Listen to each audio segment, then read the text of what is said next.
जब हम इनिशियली आते हैं ना, तो हमारा फोकस होता है ये सारा प्रोसेस कब खत्म होगा।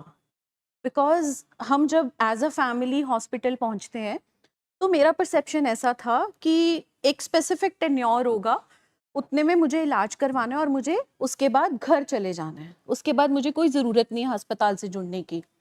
बट जैसे कल सर ने बताया अपने डिफरेंट डिफरेंट हमारे गेम्स के बारे में, स्पोर्ट्स के बारे में बता के कि सॉकर की अगर मैं बात करूं, क्रिकेट की बात करूं, तो उनके जो बेसिकली जो उनके प्लेयर्स हैं उन पे काफ़ी इन्वेस्टमेंट की जाती है ना, ताकि उनकी प्रैक्टिस एकदम फ्लुएंट हो जाए। तो सिमिलर वे में हम जो फैमिलीज और पेशेंट्स यहाँ पर बैठे हैं, हमारे लिए भी एज अ कोच कौन काम कर रहा है? डॉक्टर और उनकी टीम, है ना। बिकॉज मुझे ऐसा लगता है कि जब फैमिली यहाँ आती है ना, उसको नहीं पता होता कि हमने करना क्या है। और वो जो बेसिकली हमारी जो ट्रेनिंग स्टार्ट होती है ना, वो with the help of doctor, counsellors, family facilitators and psychologist की हेल्प से हो पाती है। And fifth one, the most special, fellowship. क्योंकि फेलोशिप आपके कुछ ऐसी चीज़ें होती हैं जो हम ये चाहते हैं कि समटाइम्स ऐसा होता है कि मुझे ऐसा पता है कि मेरे साथ कोई स्पेसिफिक सिचुएशन अगर आ रही है ना, तो जो मेरे आगे चल रहा है, मींस क्योंकि ये प्रोग्राम एक ऐसा रिकवरी प्रोसेस है जिसमें हमसे जो आगे है ना, हम उनसे भी स्पेसिफिक किसी चीज़ के बारे में डिस्कस करके हमें बेस्ट सॉल्यूशन मिल जाता है। और मोस्ट ऑफ द टाइम तो मैंने ऐसे देखा है कि सिर्फ एक शेयरिंग करने की ज़रूरत होती है, बेसिकली सॉल्यूशन मेरे खुद के पास भी होता ही है। वो बस एक अंदर से लैक ऑफ कॉन्फिडेंस होता है एज अ फैमिली कि पता नहीं अभी तक पूरी जिंदगी में जो मेरे डिसीजंस रहे हैं वो तो फ्रूटफुल नहीं थे। ये ना हो मैं डरती थी, ये ना हो कि अगर मैं ये डिसीजन लूंगी तो फिर से नुकसान ही ना हो जाए। तो मुझे ऐसा लगता है कि जो सर ने कल बात कही थी ना कि हमें अपने इस प्रोग्राम को, इस प्रोसेस को मज़ेदार बनाना है, तो उसका सिर्फ एक ही सॉल्यूशन है, that is the consistency in this hospital, consistency in the programme. Consistency मतलब कि हमें यहाँ से जुड़े रहना है। जब मैं आई थी ना, तो मुझे ऐसा लगता था ये क्यों कहा जाता है जुड़े रहना है, जुड़े रहना है, what does it mean. But अब पता चल रहा है, मतलब हमें नेक्स्ट ईयर फेब में 4 इयर्स कंप्लीट होंगे, तो मुझे अब पता चल रहा है कि बेसिकली जुड़े रहने का मतलब क्या है। बिकॉज सर ने कल भी बताया कि ये बहुत कनिंग डिजीज है ना, बहुत चुस्त चालाक बीमारी है और बैफलिंग है, हमें पलेखे पाती है, धोखा देती है। पलेखे कैसे पाती है कि हाँ जी अब तो तू ठीक है, पेशेंट तो चलो पेशेंट है, आइडेंटिफाइड पेशेंट है, हम फैमिली को भी बहुत पलेखे आते हैं।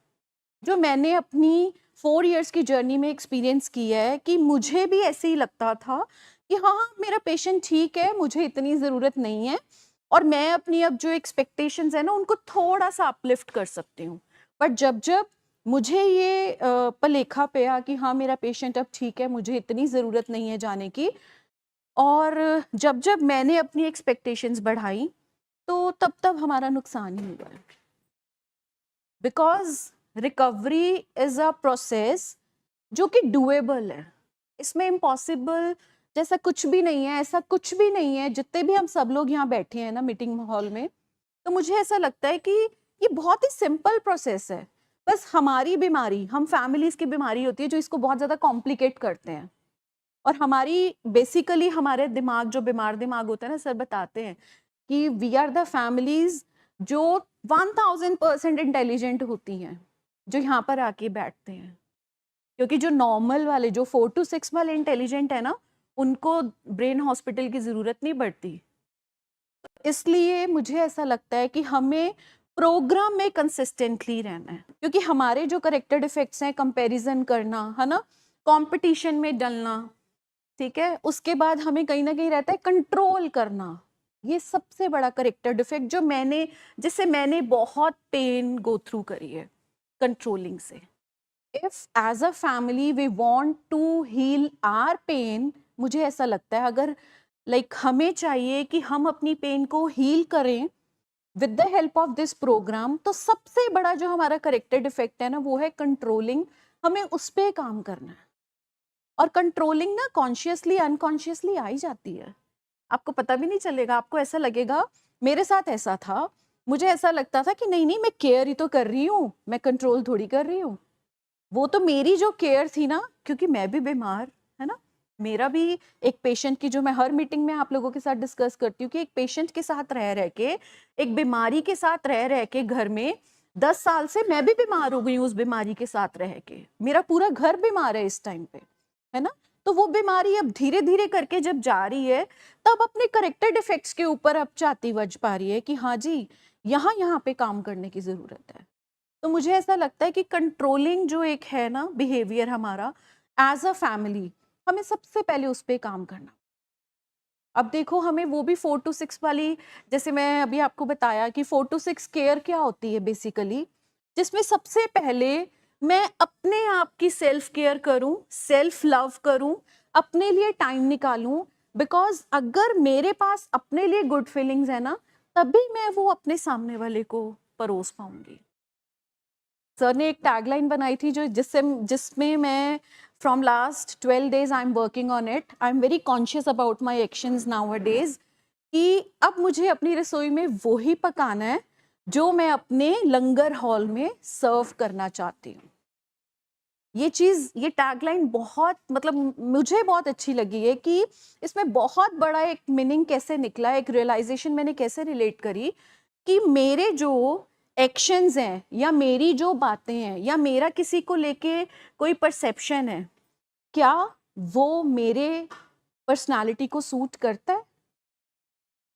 हम सब लोग यहाँ पर बैठे हैं, अगर हम सब लोग खुद से बात करें, सेल्फ टॉक करें, तो हम कभी कभी ऐसे कुछ बोल देते हैं ना, किसी का दिल दुखा देते हैं, किसी की बेइज्जती कर देते हैं। तो हम अगर एज अ ह्यूमन बीइंग बिल्कुल बिल्कुल ऑनेस्टली बैठ के सेल्फ टॉक जब हम करते हैं, तो हम अपने आप से ये सवाल कर सकते हैं ना कि क्या मैं जो दूसरे के साथ बिहेव कर रहा हूँ या उसको मैं कमेंट पास कर रहा हूँ या उसके लिए जो मैंने परसेप्शन रखी है, क्या वो चीज मेरी पर्सनालिटी को, मेरे करेक्टर को सूट करती है। बिकॉज मैं जो अपने पेशेंट के साथ, अपने बाकी फैमिली मेंबर्स के साथ बिहेव कर रही थी, वो आज मैं कहती हूँ कि वो मेरे करेक्टर को सूट नहीं करता। I am not that kind of person, but due to the influence of this disease मेरे भी करेक्टर डिफेक्ट्स आए, जिसके कारण मैंने अपनी जो मेरी बेसिक जो मेरा करेक्टर था, मैंने उसको पीछे रख के और इस बीमारी को हैंडल करने के लिए एक के बाद एक के बाद एक के बाद, मतलब लाइन लग गई ढेर सारे करेक्टर फ्लॉज की।